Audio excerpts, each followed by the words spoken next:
Welcome, welcome. We are back for another episode of The Lock-In, the first episode of The Lock-In, sponsored by PaddyPower Poker and Poker Stars. I'm David Lappin, alongside Dara O'Kearney, of course. Dara O'Kearney, actually, should I call you PaddyPower Poker Ambassador Dara O'Kearney, maybe?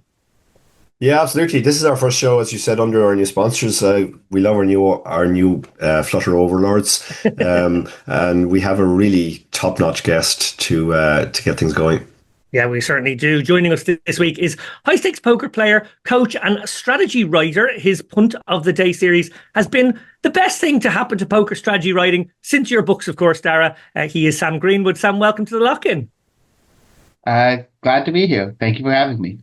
So great to have you on. Sam, you have received, it's fair to say, a lot of praise for the Punt of the Day. As a poker player who clearly had an itch to scratch, shall we say, a creative itch to scratch specifically, is this project sating you, or is it giving you maybe more impetus to do more in the content creation space? The impetus for me in the content creation space is just that I have a 2-year-old, a soon-to-be 2-year-old, and then a soon-to-be newborn, and traveling. Even now, as of today, March 11th, 11:25 a.m. Eastern Standard Time, I'm not planning on going to Trident Jeju, but I was also looking at flights just before this started. And then I'm like, well, then I need to I'll be gone for 3 weeks. I need to get a babysitter. My wife's pregnant.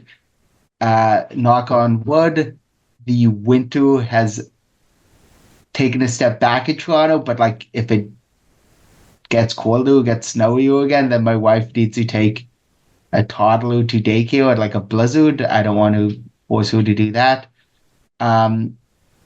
So all of that to say is that was kind of more the impetus of how can I stay connected and keep my poker mind sharp and actually create something structured when life has sort of made it much harder for me to actually play.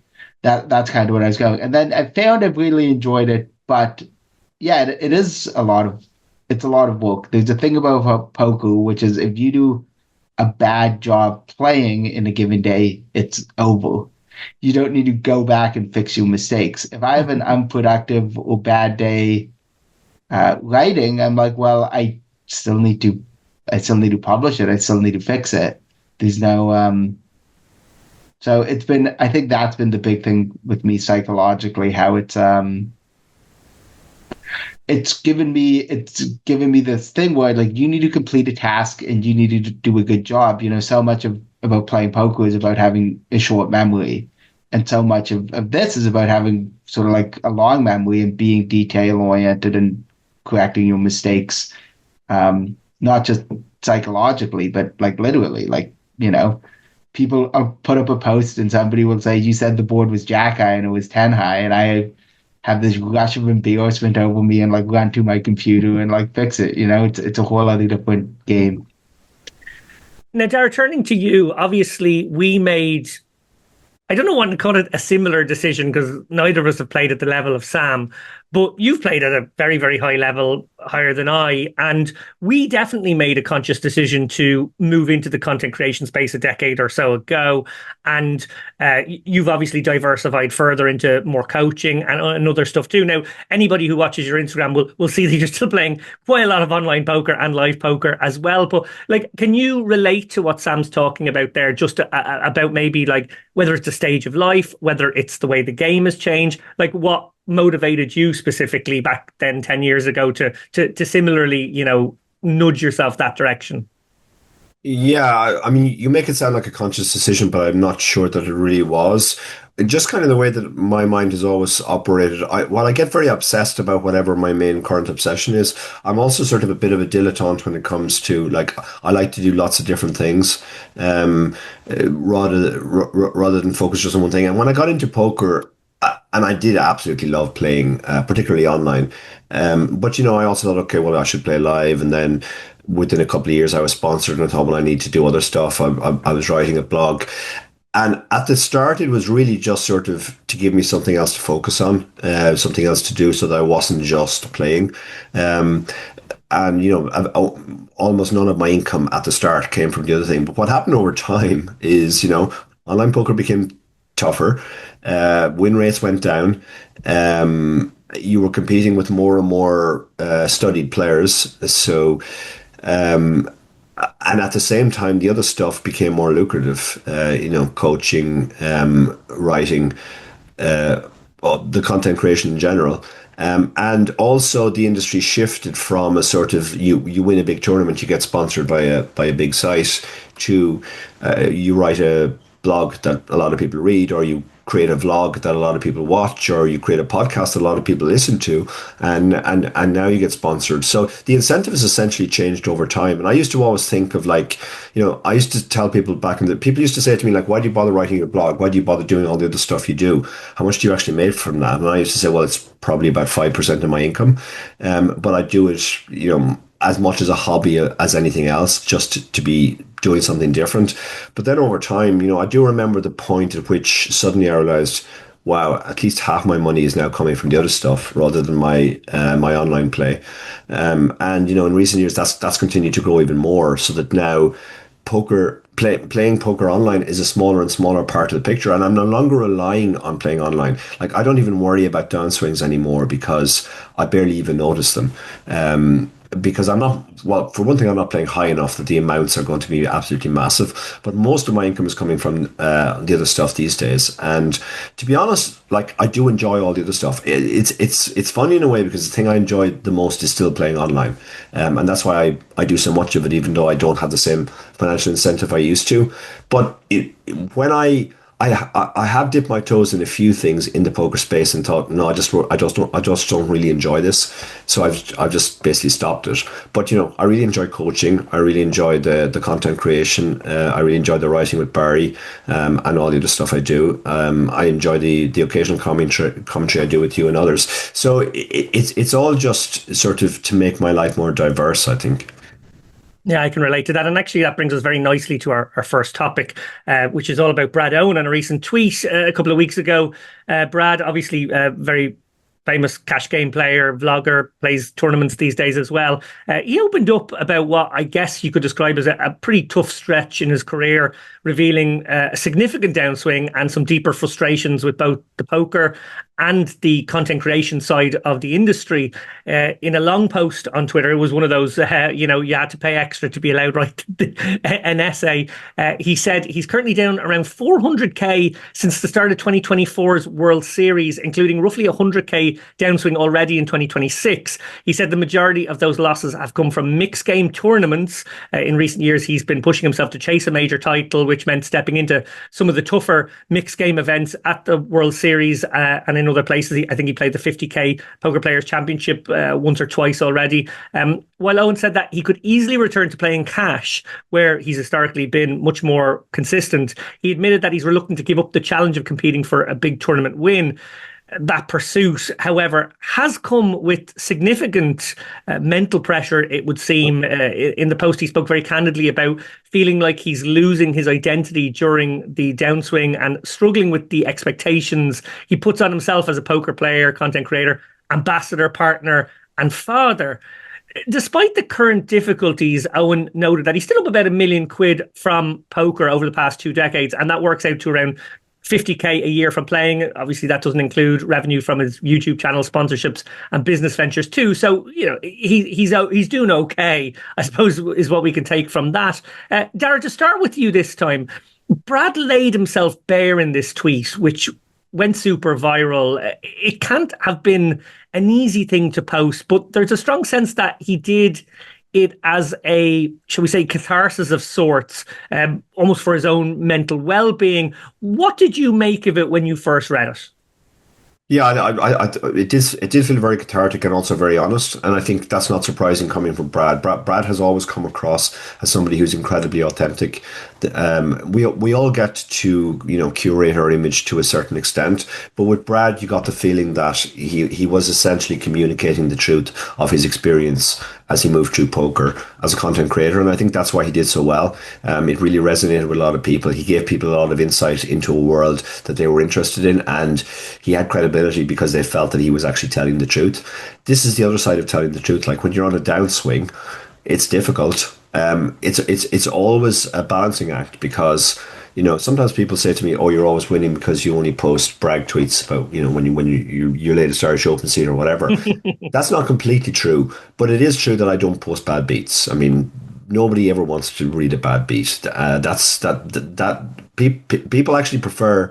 The vast majority of people actually like good news stories, and that's something which isn't always easy to recognize because most of the stories that go viral are actually bad news stories in some way, cheating scandals or something like that. But the other side of that is on the few occasions where I have sort of had something major to deal with and I've written about it in my blog, the reaction has been very, very good, and it's been very cathartic for me too. So I relate to Brad on that level. You know, I remember when I wrote my blog about my wife and myself struggles with our son's autism, that sort of went viral outside of poker. And you know, people are also open to that as well. You know, people like to have the feeling that they're hearing the true story, rather than a sort of a, you know, we all live in the Instagram world now where people only eat great meals and hang out with great people and never have any bad times, and that's not the reality. Indeed. Well, over to you, Sam. Beyond his personal struggles, eloquently described in this piece, Brad also used the post to reflect on changes in the poker industry. He criticized the growing reliance on short form and AI-driven poker content and expressed concern that more top professionals now feel pressured to create content simply to secure sponsorship opportunities. I have to say that on this, he really was preaching to the choir in terms of Dara and I. We've been saying similar things for a while. I actually think that if you have any creative bone in your body, the slop is such an affront to you aesthetically, and the idea of outsourcing either your thinking or your writing or your video making to an AI program is just awful. The flip side of that is that it's very fast and it fools at least some percent of the people who are watching clearly, maybe the few who aren't so discerning. In your response to Brad's video, there was a section that began with, "I don't like where some things are headed. I hate YouTube shorts. I hate voiceovers. I hate that a lot of people are promoting the game in a way that I don't think is healthy for younger people to see." Can you take it from there?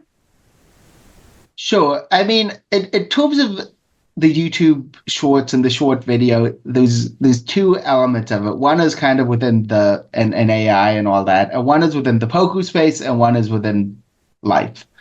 And yeah, I find that what has happened is people get very good at finding out what sorts of content goes viral, and then it becomes this game until that thing no longer goes viral for whatever reason, whether it's because the algorithm shift or whether it's because of just people get tired of things. You know, there's it's like fashion, whatever. There's cycles, there's ups and downs, and yeah, like I found it. You know, for instance, I grew up listening to a lot of like talk radio just in the car. I would listen to it before going to bed. And then when podcasts existed, were created, I was like, hey, I love this idea that I can now just listen to like a radio show, except it's archived. I don't need to be listening to it live. People do these things. It was a very exciting thing. And then I slowly saw every podcast, this one, you know, included, it's not just that they had to become, that they became video based, it's that they had to become video based because they had to get on YouTube. And if you want to get on YouTube, you need to have video. And then I saw, well, how people talk about this. Well, how do you promote it? Well, people would never click on an audio clip. It needs to be a video clip. And then they're like, well, some people are scrolling their phone in public and don't want to listen to something. So then they need to have the captions that come up so you could read what the people are saying. And it not only does it feel like, I say this as somebody whose attention is constantly diverted and frazzled and I'm trouble focusing on things, but I'm like, it would be nice if things were created in a way that were designed to like help me focus, and instead it feels things are designed to be like, we know you're not going to be paying attention to this, so we're going to give these big bold captions and like pink bubble letters so you could read along while you're like doing like three things at once, including watching this clip. So it's natural then, of course, that would happen to poker content as well. I as I wrote in my thing, I don't believe, I can barely convince like friends of mine like this is a good restaurant or something. The idea that I could convince the world to change what sort of like content they were to is crazy. But I don't like it. I do find it to be very like it's designed to be stuff where it feels if the aesthetic and the design of something feels like it is meant for you to be consumed while you're doing something else, then I go, well, how much can the people making this have like cared about it? That part of my brain goes off where I'm like, well, if it's being presented to me in a way where like, it's like being served like caviar in a like a styrofoam takeout container, like it's like, well, like I'm sure a lot of effort went into this, and I'm sure it's a luxury product, but it sure doesn't feel this way when I'm, lying on my couch eating it with a plastic fork. And yeah, so in that regard, I find it frustrating, especially with poker, because there's this conflation sort of with that sort of short form content that sort of hits your dopamine centers and whatever, and then with the actual content. And then the actual content a lot is like, I'll be nice and I won't say names, but they're just people who are like basically like, if you try to like study poker like this, you're an idiot and you're stupid and poker's really simple and you do these like 3 tricks and like this will make you a bunch of money and you'll be a winner. And like I remember talking to Ike about somebody who had like a course, and Ike's point for the course was that like, oh, this person had like an hour on blind versus blind play. And like the implication was, hey, in an hour we'll teach you blind versus blind play. And Ike's like, I would need like 50 hours to teach somebody blind versus blind play. And that's the reality of it, that like a lot of the stuff there is no easy fix. It's not quick and easy. It's very hard. And I find this combination between this aesthetic thing of, hey, while you're like sitting back on your couch, watch this Instagram reel with the captions on in gigantic font. You don't even need to put your glasses on to read it if you don't want. And then the advice being given, which is like, don't worry, like I'll teach you the thing that will make you be a very good poker player. And one of the things I'm trying to do with Punt of the Day is kind of like brick by brick, day by day, is be like, it is just a lot of hard work and study, and you will hit roadblocks, and sometimes you learn just one little thing that unlocks everything. But if there were a simple trick that just turned any like, one big blind winner into a 2 big blind winner, that it just doesn't exist unless somebody's doing something like amazingly, unless somebody's like live straddling or something every orbit. Yeah, to pick up on what you said, well, firstly, I love the image of you lying on your couch eating very nice fish eggs out of a styrofoam container. Actually evokes that image of Paul Giamatti in Sideways drinking the really nice wine that he's been saving for years out of a big cup. But the other one is actually, and I don't know if this will lead me nicely to the next point I want Dara to make, but I remember as a TV writer, like 20 years ago, when that's what I wanted to get into, there was a really big breakthrough had occurred a few years previous, which was that I think it was Michael Crichton had the pilot episode for ER.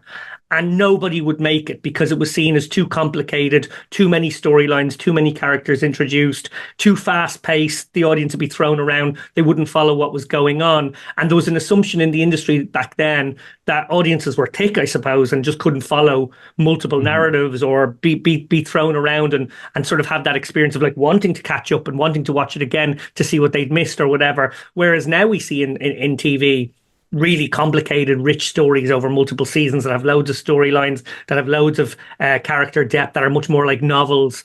And but you go back to like the late 90s, early 2000s, and that just wasn't perceived as something that could ever work. So I think maybe analogously, we're forgetting that like the audience aren't stupid and think that they're only able for this because, yes, of course, we've become very Instagram generation, to call back to what Dara said, and that we're maybe everything has to be kind of fast and our attention is easily grabbed away. But I still think there's a market for long form podcasts, for seasons of TV shows that go on for 80 episodes. And I think our landscape has proven that there is that too, even if there is this enjoyment of short form as well. Dara, returning to you, I obviously said how Brad was preaching to the choir. We discovered this cultural shift firsthand during our time with WPT Global, who pushed sort of short form, AI, reels, slop pretty hard at us. And I hate to say it, but they kind of ignored our actual strong suit, I feel, as authentic long form, content creators.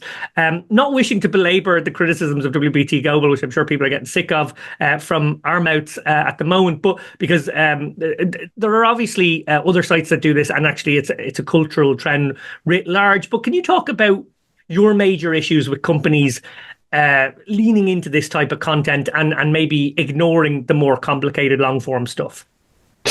Yeah, I mean, the thing is, obviously there are commercial realities and tastes shift over time. The way people consume content shifts. People who follow this show religiously know that I was lucky enough to have a almost daily correspondence with David Bowie for roughly 10 years. And Bowie was brilliant on this stuff. Bowie understood. Bowie used to always tell me that technology drives culture, not the other way around.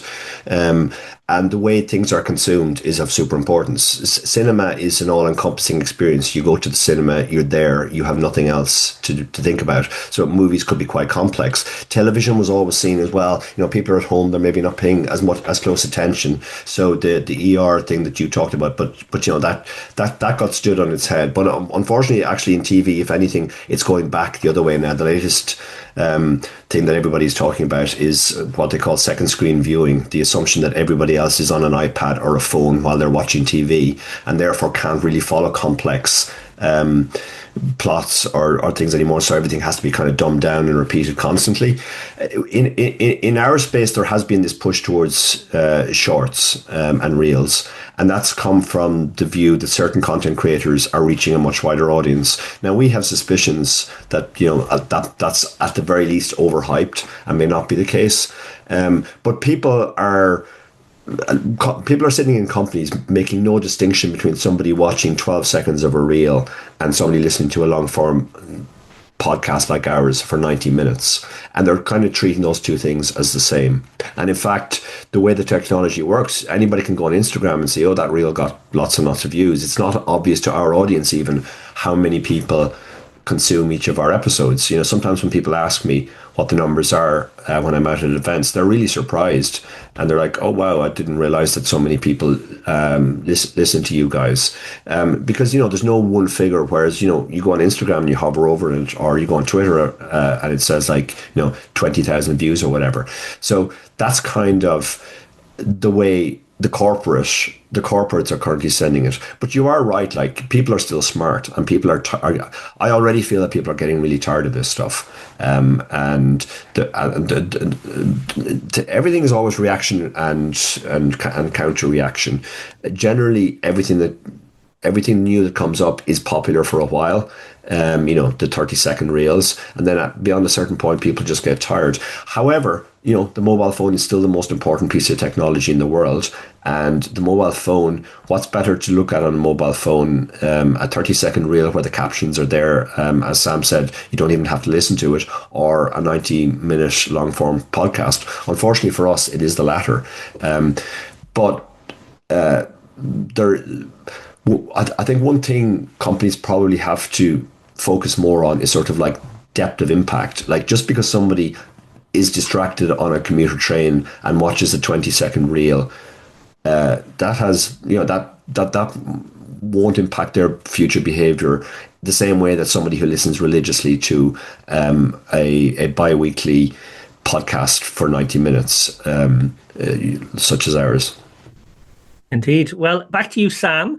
Again, apart from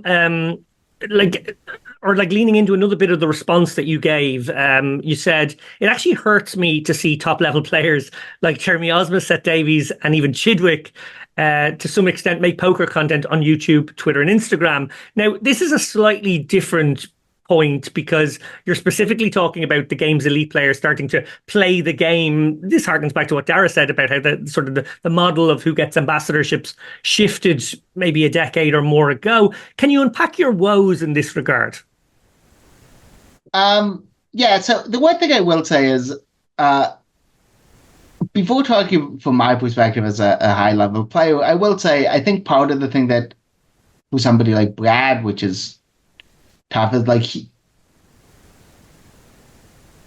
I don't mean this in any sort of like negative way. He was savvy in this regard, but a lot of the reason why Brad was able to build his audience and get sponsorships and do things is he was ahead of the curve. Yeah. And one of the things about any of the, whether you're the first person to stream on Twitch or the first, I remember when poker training sites did not exist, and the first people who created them, like with Cloud Runners with Taylor Cabby or KB, I forget how it's pronounced, but and what inevitably happens, and it's also kind of the story of poker in some way, is people found a way to make money. Other people saw it, other people copied it. So what happened with Brad was part of the reason he was very successful on YouTube, and part of the reason he mentioned Andrew Neem and the meetup games was popular because he was the first guy. But as soon as you do something that's popular and make money, even if whether that thing is, streaming or whether that thing is being the first person to like, I don't know, like min raise off 10 big blinds, people will copy it and people will figure it out.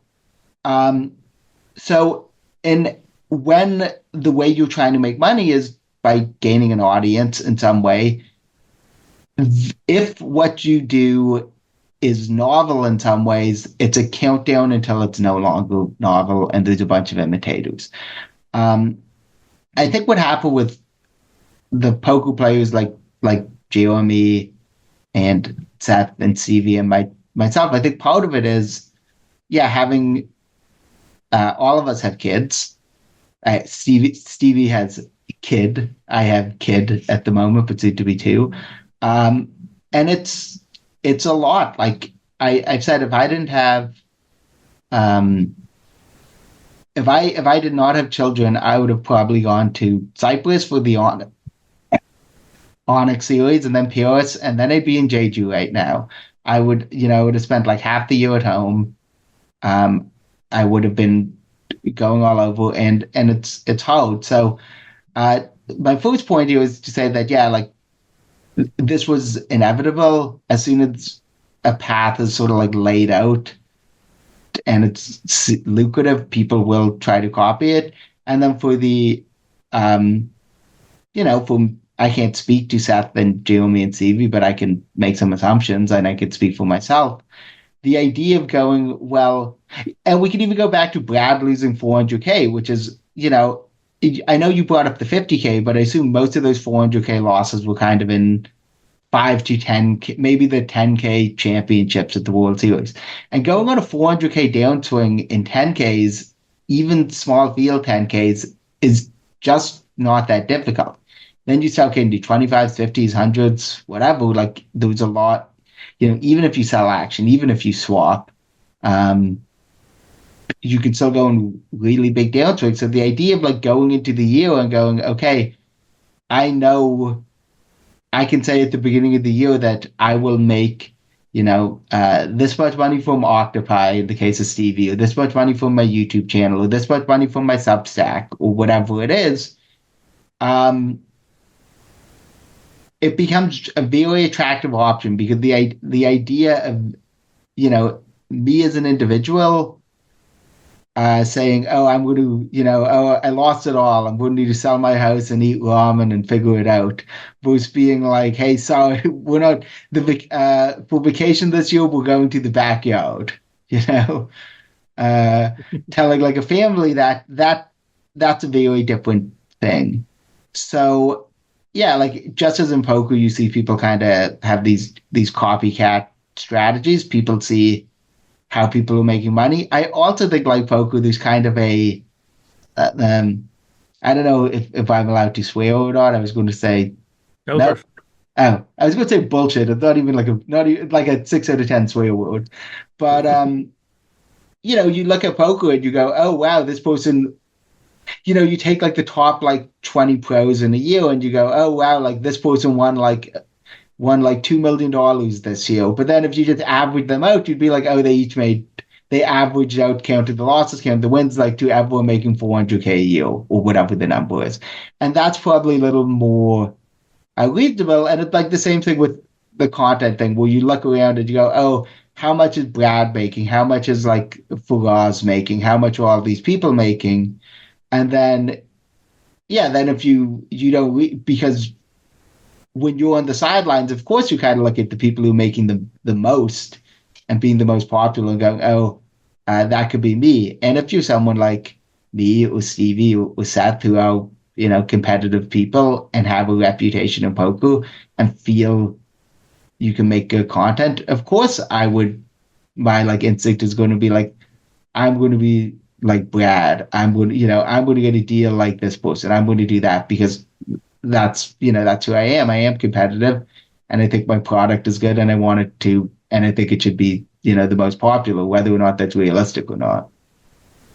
Yeah, I'm now getting the converse image of somebody eating noodles, but out of the very expensive crockery they were able to buy when they had money a few years ago.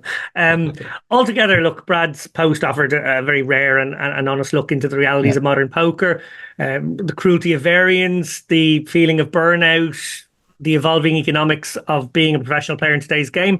Fair play to him for writing that, and we wish him well going forward. Whatever he chooses to do, it feels like he is at one of those maybe crossroads in his life or in the game. From live poker to online poker now, Dara, you had the great privilege of playing at the same online table as a teen pro last Sunday, while I had the great privilege of battling with the PaddyPower Poker ambassador. That is until you eliminated me, of course, a hand that I captured for posterity, and it was thrown up on social media a little later on. One beady-eyed watcher spotted my payout pop up as I bust and asked if it was a $10 tournament that we were both playing. It was, in fact, a $22 hyper tournament, which we both maxed late reg as far as I know. Full disclosure, though, I did play 3 $11 games that night. So his point about the size of games that you might find me in was absolutely fair. Now, I still mass multi-table, not like I used to in my salad days when I could do 40 tables handily enough, but I still play about 20.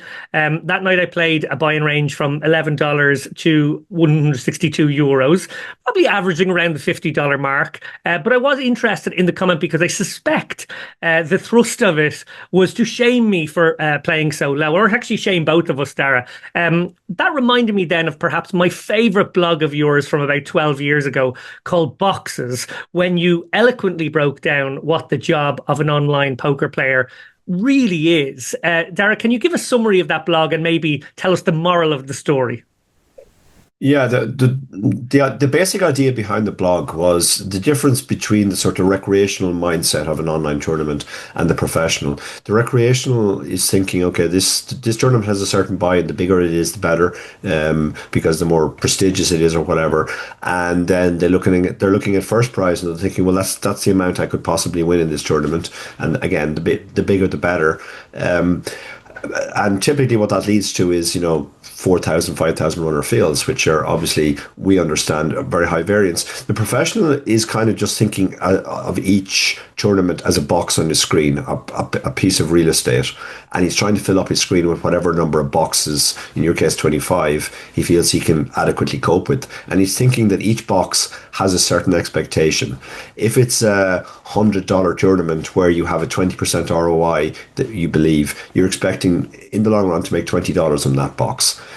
What the first prize is doesn't matter. None of the stuff matters. You're just taking the long-term view of this is going to make me $20 in the long run. Every box on the screen has to justify itself. And people used to ask me, why do you play the Big 11? And you play satellites for Super Tuesday, but you never actually play Super Tuesday. You just take the tournament money. And my argument was always like, if I have an edge in Super Tuesday, and that's not even clear, I wouldn't estimate it at more than 2 or 3%. So every time in my mind I play Super Tuesday, it's not, I could win a few $100,000 in this tournament. It's no, in the long term, I'm winning $20 to $30 in this tournament. Every time I play the Big 11, I believe I have a massive edge in that. It might be 200 to 300%. So I'm also making $20 to $30. So I have a choice. I can play a $1,000 tournament, or I can play an $11 tournament. They're both making me the same in the long run. So it seems that from a bankroll management and everything other perspective, the $11 tournament is a much better option.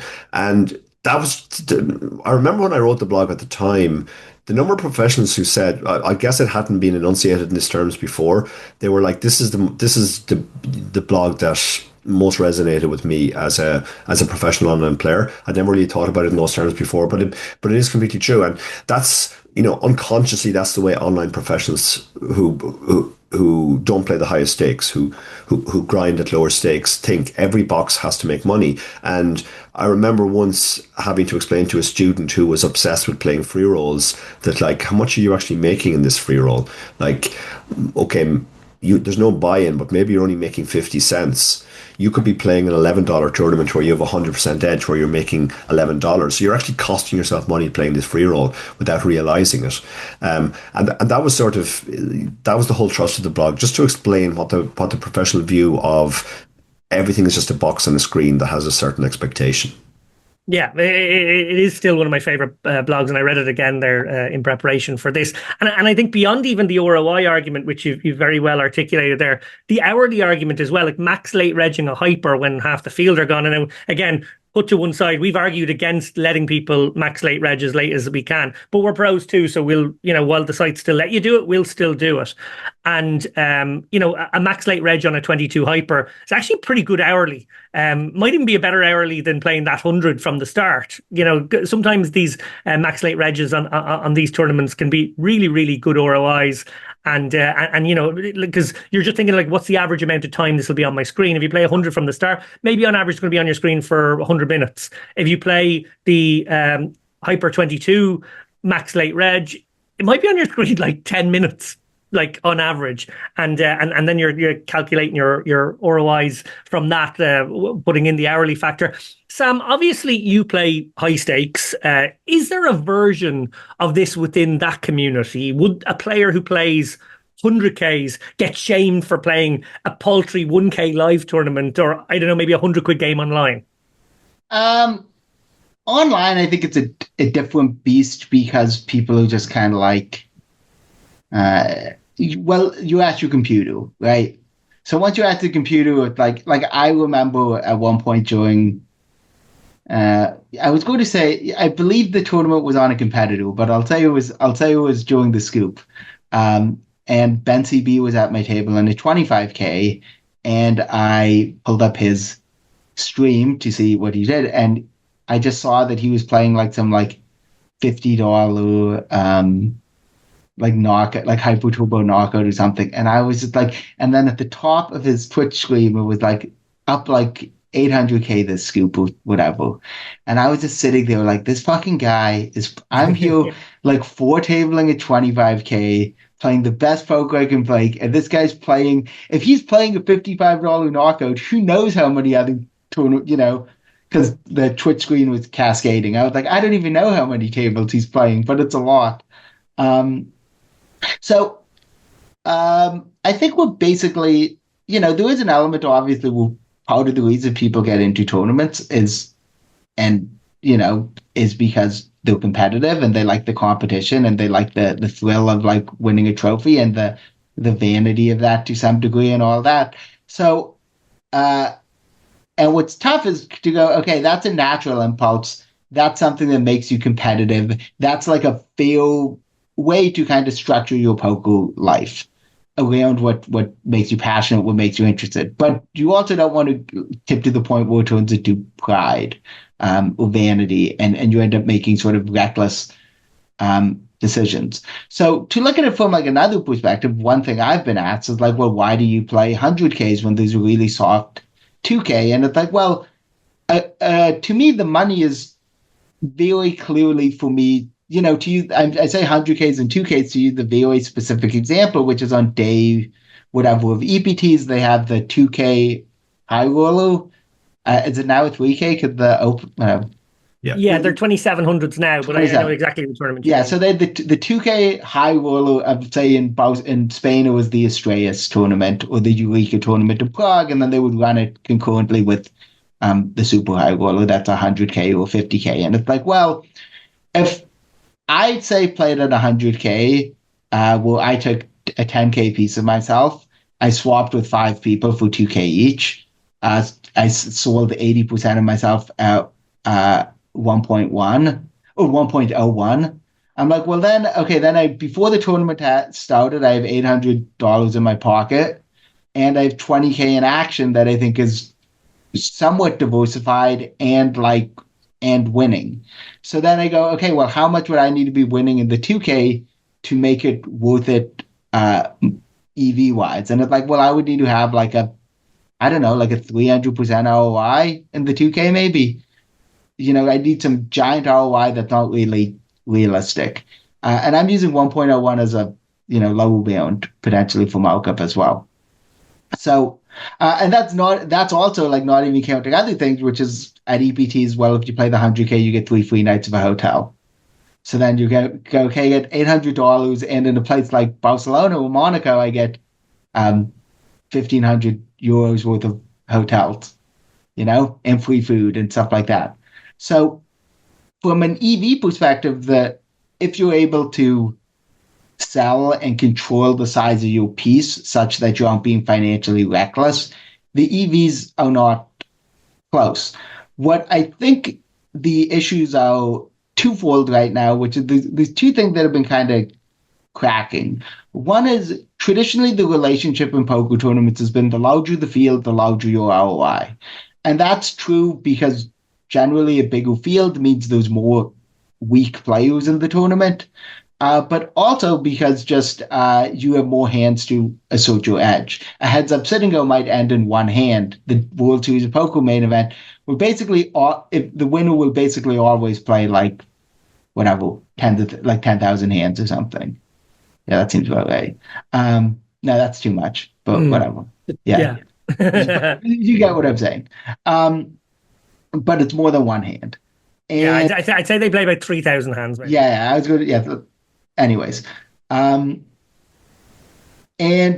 that's so. There's 2 problems there. One is as operators have chased big prize pools, the relationship between bigger fields being softer fields has totally fallen apart because the way they have chased big prize pools is making tournaments that have 1 million day ones and multiple re-entries, which I remember early on in COVID, Michael Adamo and Juan Pardo won the big $400 like Colossus tournaments that had like 10,000 people in it. And I thought to myself at first, like, wow, that's crazy. What are the odds that one of like the best players would win? And then I did some more thinking. I'm like, oh, probably the top 100 players in the world might have put in like literally like 1,000 bullets in this tournament combined, And then you're like, then it starts making a little more sense. Then instead of it being a 1 in 1,000 shot, it's like a 10% shot.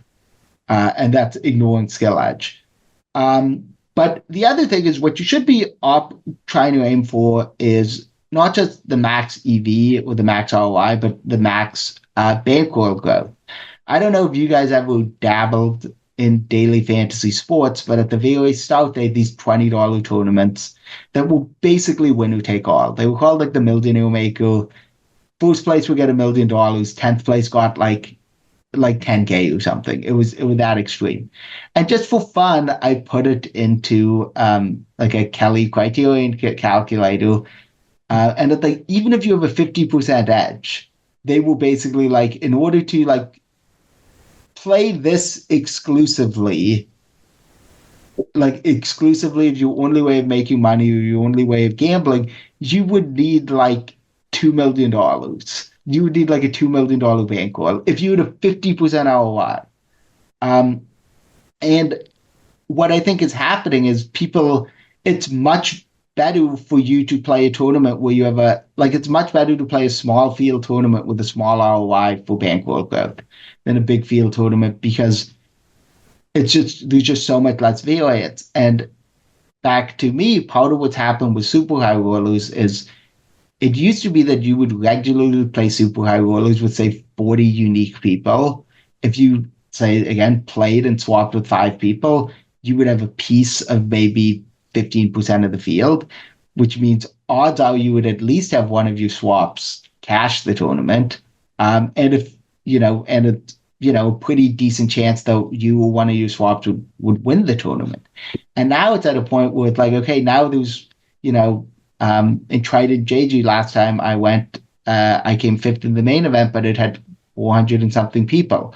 So suddenly this is not a kind of like low edge, low variance gamble. It's like a maybe medium, maybe with all the new money coming in, the tournaments have gotten softer, but it's more of like a medium edge, high variance game. Like, the edge has maybe gone up 2x as much, but the variance has maybe gone up 5x as much.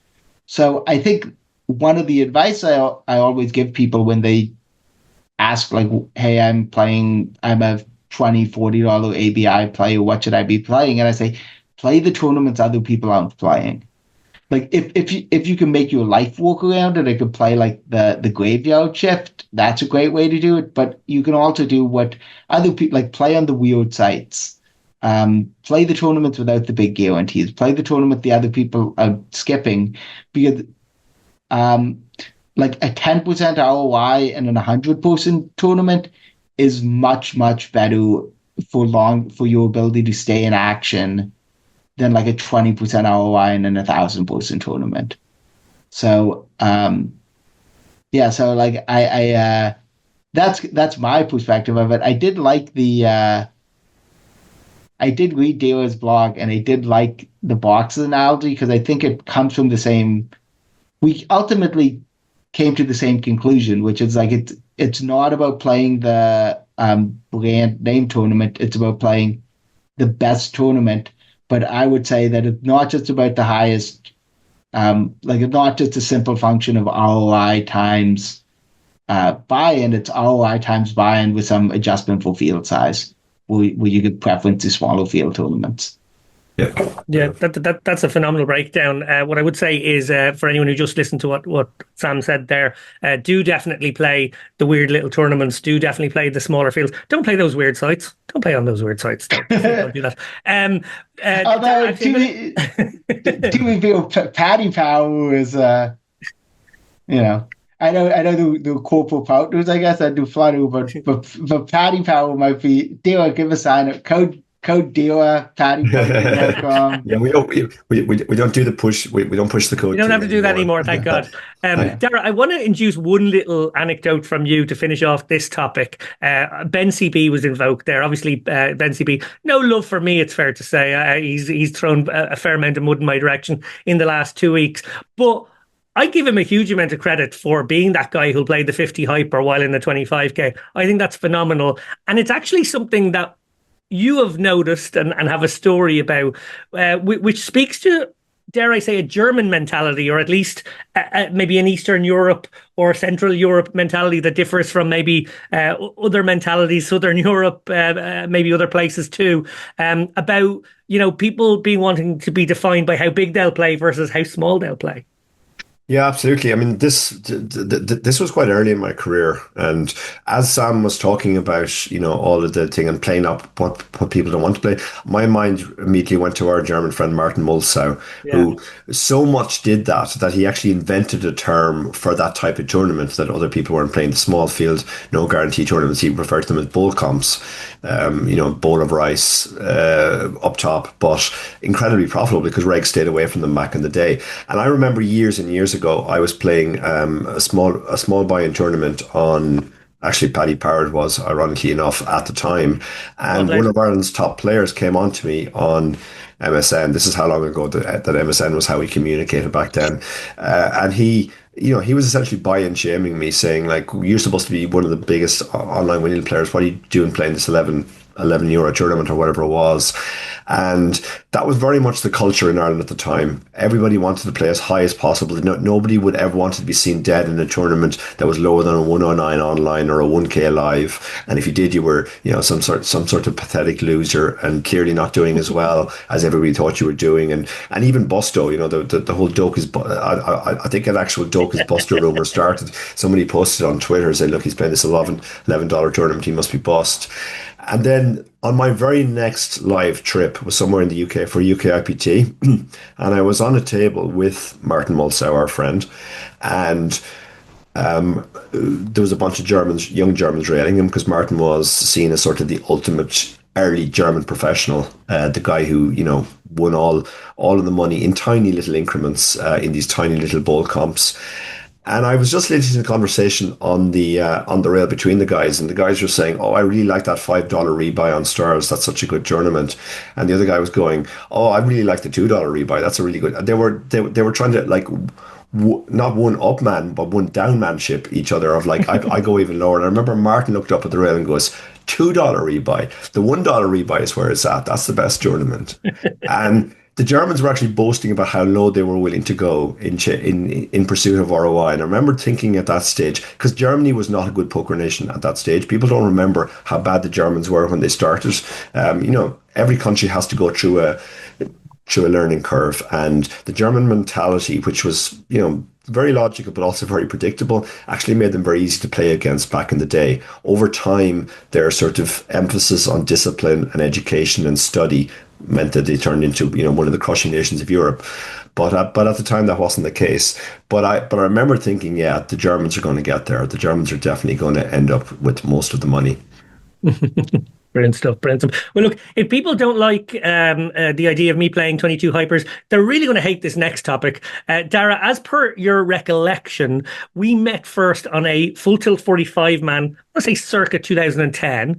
We talked about this in a recent nostalgia piece for Patreon.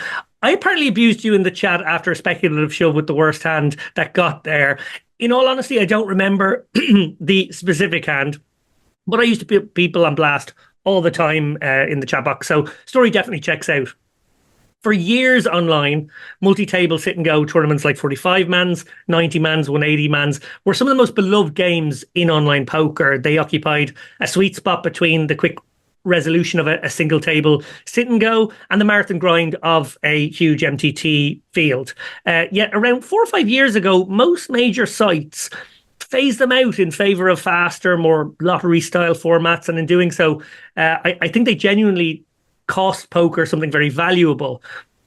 I am the new kid at PokerStars, so I don't want to get too big for my boots yet, but I am ever so gently waging a campaign now to show the powers that be that these games should be introduced, or reintroduced, I should say. Taking a leaf out of Barry's book, I've posted a bunch of memes and old screenshots, and the feedback has actually been pretty wild. It really does feel like these games are deeply missed. Your thoughts? Yeah, no, I think they are deeply missed. I absolutely love them. As soon as I discovered the 180 mans on full tilt and the 45 mans as well, I thought, like, this is amazing. This is just such low variance money. And I do remember one of our first significant conversations. I ran very well over the first 500. I had a ridiculous ROI, and you told me that this was not long-term sustainable. Turned out you were right. But at the time, they were amazing games because they just fired up all the time. You could... we both started as sit and go players, one table sit and go players, which were even better because, you you didn't have to do the long session.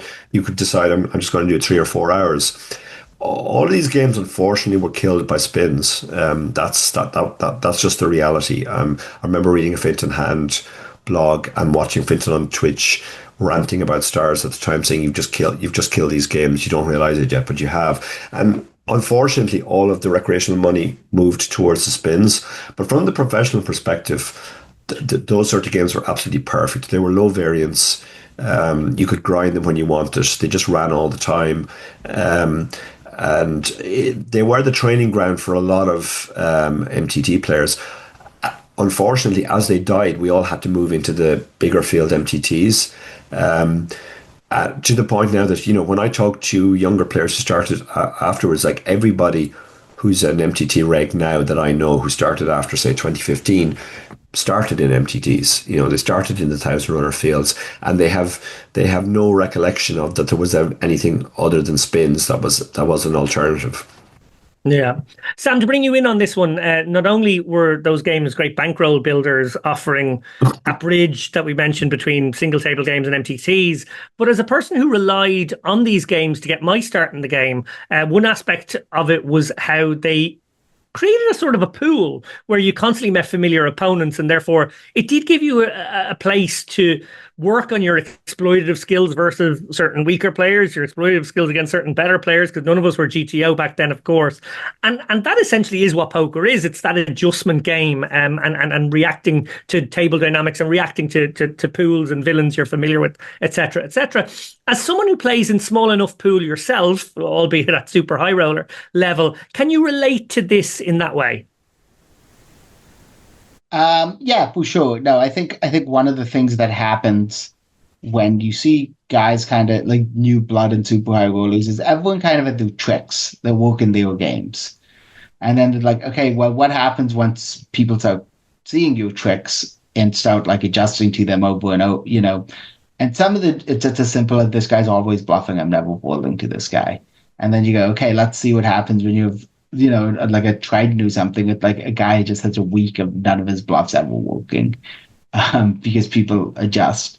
So I think that's kind of one of the things that's fun about super high rollers is that they have a small player pool, which means you have this, the long form game of poker where when you're playing those total unknowns, everyone just kind of had their little tricks, and they work insofar as they were like aligned with kind of like the population meta. As for multi-table sitting goes, generally, I guess one of the problems will be that they wouldn't run on demand. There isn't enough liquidity on the sites to run them on demand like they used to. Somebody DM'd me on Instagram telling me that they're playing a format on GG which are 2 table sitting goes, that after a specific amount, that's a 2 table sitting go with a mystery bounty. And then the mystery bounty format begins at the final table. Yeah, I've played those. And then with like 10 people, if after a certain amount of time, if they haven't played down to a final table, they just force the short stacks to go blind all in versus each other. So that's not quite a multi-table sitting go like you're talking about. But I think the way to do it would be, instead of doing them as on-demand tournaments, you do them as capped tournaments. So I don't know if it will work. I don't know if they'd get popular, but I would be like, hey, this tournament will get capped at this many people, which means that the tournament will end at, that's how I would kind of like structure will go. It's a freeze out. That would be the marketing push, I think of it. It's a freeze out. There's no rebuys, no re-entries. And then the tournament every day, it starts at noon, and it's 180 people and should end around whatever 2 or 3. I think I like that. I like the idea of like maybe it can kick off with 18. It's freeze out. It's not an egregious late reg, so there's a cap of when it will be cut off time wise, but also a cap of numbers that if it does flood in to get 90, say it's a 90 man, then it stops there too. That's really nice, actually. Yep. Yeah, I like that as well. Dara, to bring you back in, apart from myself and yourself, players who came from these games include Seth Davies, Setherson back in the day, Soheb Porbonderwala, McLean Carr, Finton Hand, who you mentioned, Griffin Benger, Ben Wilanowski, Ryan Franklin, hit the Panda, Casey Jezebek, Big Dog Pocket Fives, Mickey Peterson, just to name a few there. Very famous names in the online world. And actually, I did go back through all the leaderboards there used to be on Sharkscope and found all these names. It was really fun. Actually, PokerStars head of live event, Cedric Bio, Guns and Aces 75 was there as well. So shout out to Cedric. The best thing about these games for me was threefold. Firstly, you made loads of final tables every day, so you got loads of practice at applying ICM principles. That was really cool. Secondly, because you made so many final tables, you weren't really precious about them. There was no subjective value of the money fear factor. You weren't playing suddenly something that was like bankroll changing. You were in a comfortable place. And thirdly, as a winning player, you actualized your ROI pretty much on a monthly basis. A point of pride for me in the early days of my career was that I only had one losing month in my first 60 months playing online poker professionally. And it was all thanks to this circuit. That is essentially the argument from a full-time player's perspective. However, and Dara, I'm really interested to hear your thoughts on this one.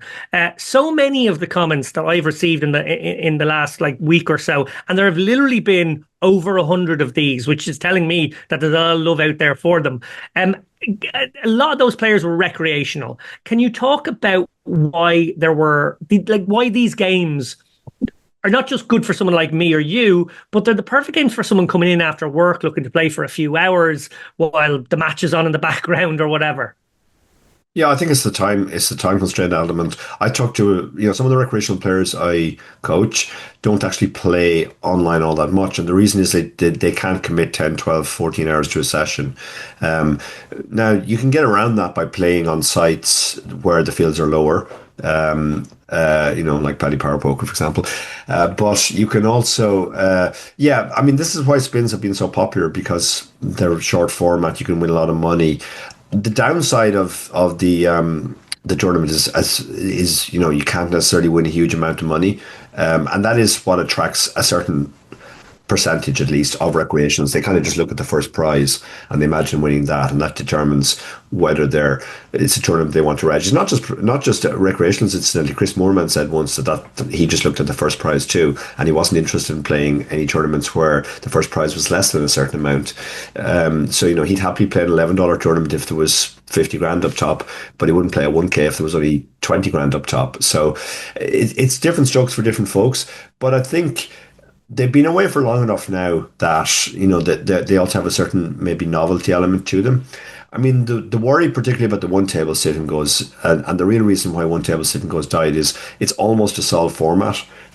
People got to the point where they were playing very, very close to perfectly. But the same is true of spins. Like, spins are actually a solved format, and still people will play them. So recreationals do like the idea that they only have to play for a couple of hours, and also the final table experience is something that they, you said we don't get too precious about them, or we didn't get too precious about them back in the day because we made 10 final tables a day, but they do get that sort of buzz of, oh, I made a final table, even if it's only in a 45 man. Exactly. Well, look, I promised to lobby PokerStars on this one, but in the meantime, if you want to play some huge field multi-day games, basically the opposite of these 90-mans, which of course have huge appeal because of the huge prize pools and prestige, Scoop is ongoing right now. There is another almost 2 weeks to go in that series, which guarantees 45 million. I would also say that if you enjoy playing Scoop on a Sunday, please make room for the Irish Open Mega Satellite, guaranteeing 25 seats, but actually generating 40 to 50, mark my words on that, at roughly the same time. You can play the Irish Open Satellite on PaddyPower too. But Dara, tell me about how that one is structured differently. Yeah, Paddy has a number of different ways you can get in. There's a 50 rebuy add-on most nights.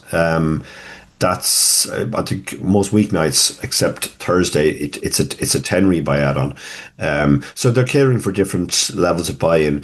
But the one which is generating the most seats is a 150 buy-in, and there are 15 euro feeders to that. And those day ones run pretty much several times a day all week, and they feed into a weekly final where there are 15, 20, 30 packages actually, not just seats, and with the way the structure works, the 50 rebuy add-on, the 10 rebuy add-on, the add-on is several times bigger than the initial stack. So, I tell people, full disclosure, the best way to play these is just max late reg and take the add-on. You're getting more chips for a lower cost than the guy who goes in and fires lots of bullets and maybe doesn't even make it to the add-on. And then for the 150s, there are so many feeders running. I play the 150s religiously, but I've never actually bought into a 150. I come into the 15 feeders, and they're 15 rebuy add-on as well with the same format. And because it's basically like a €30 tournament to a 150, where you're getting an ICM boost if you come in late, plus you're getting your chips cheaper. I'm effectively, my conversion rate in those is roughly 50%. So I'm getting into the 150 for €60 every time. And that's kind of what you should be aiming to do as well if you are grinding those. So yeah, lots of different routes in. And the 10 rebuy add-on one is an interesting one too, because that overlays every week as well. There's one seat guaranteed, but a lot of people have to chuck in a tenner to get to 1150, and it hasn't quite reached the number yet. So that's value for a different reason.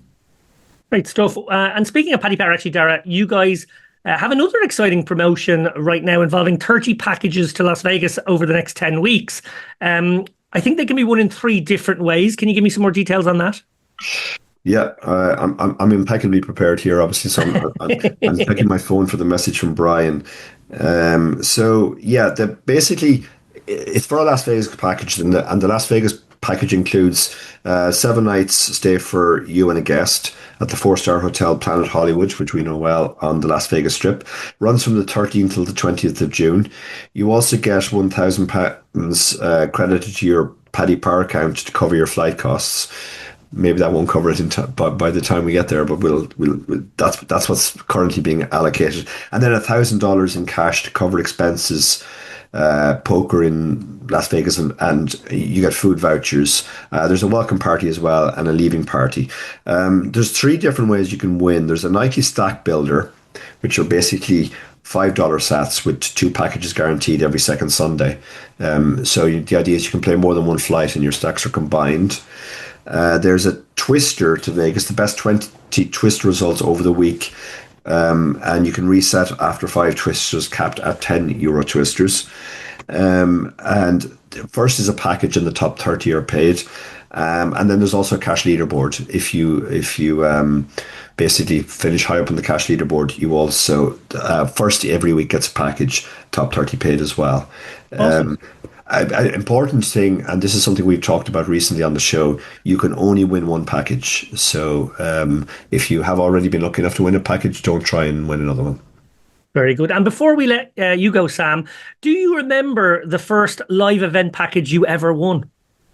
Yes, I do. I have a good story about this, which is, so my brothers, this also ties into kind of bankroll management edge conversation we were having earlier, but my brothers both qualified for the PCA. I would have been just turned 18 at the time.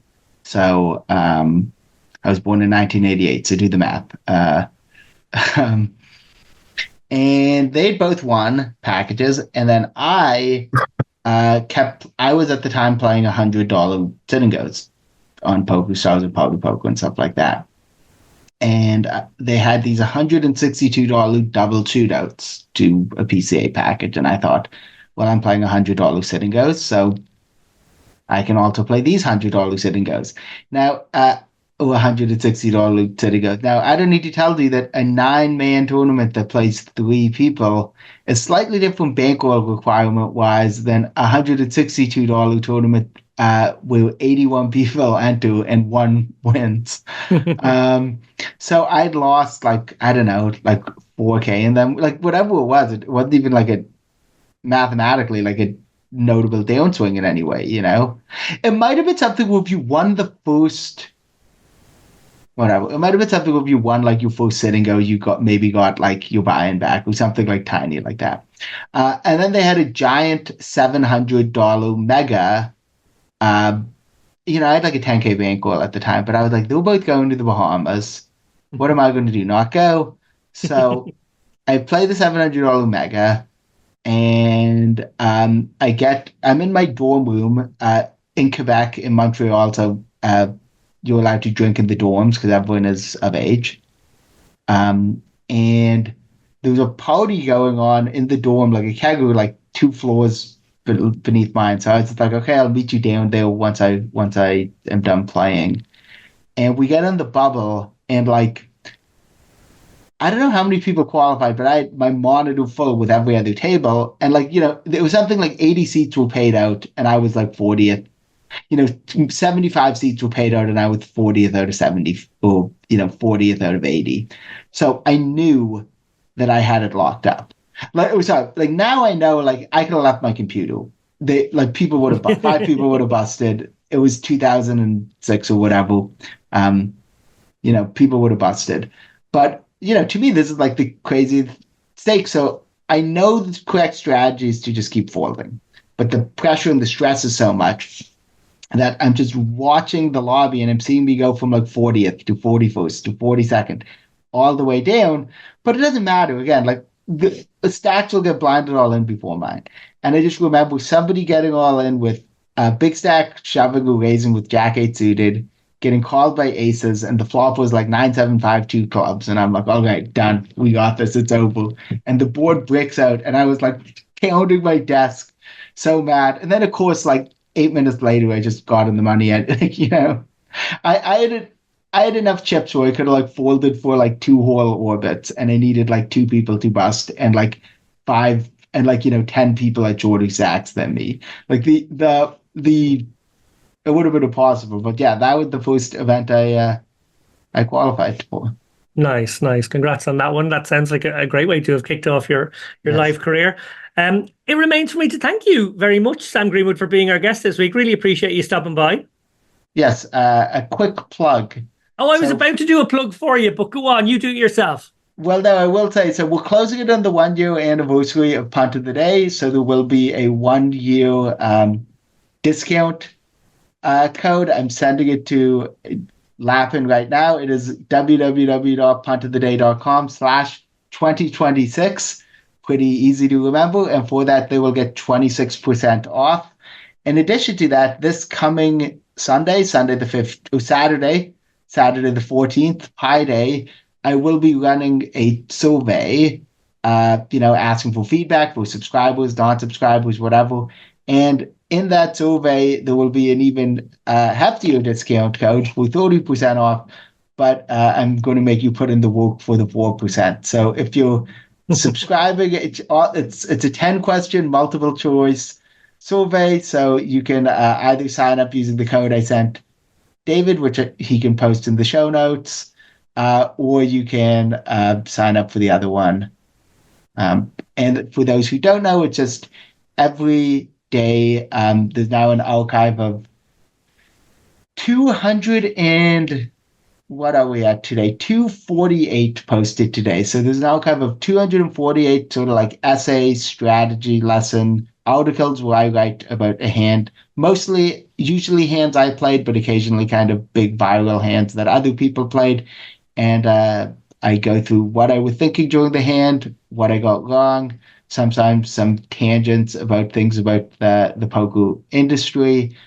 And so you can subscribe. If you don't want to spend the money, I think it's great value in the poker content space. But if you become a free subscriber, there's still a ton of free content, including 3 free posts a week and some other stuff. So like and subscribe, all that. You don't want me writing a post in a year from now. I'll be writing a post like Brad Owen on Twitter where I talk about how much money I've made, how much I'm burnt out because I lost all this money of poker, but I'm still making a ton of YouTube and ambassador deals and all that. Well, look, firstly, I really appreciate a guest who does their own plugging. Thank you for that. And we will make sure it's in the show notes. And secondly, just to reiterate, like, it's an amazing resource for people. If you don't know about it already, what rock have you been hiding under? If you're aware of it but haven't subscribed, you really should. It's a wonderful resource for players and just an insight into the mind of one of the greats in the game. I really do appreciate everything you do, and the few times we've managed to collaborate on a few hands over the year as well. Also much appreciated. Dara, thank you very much as well.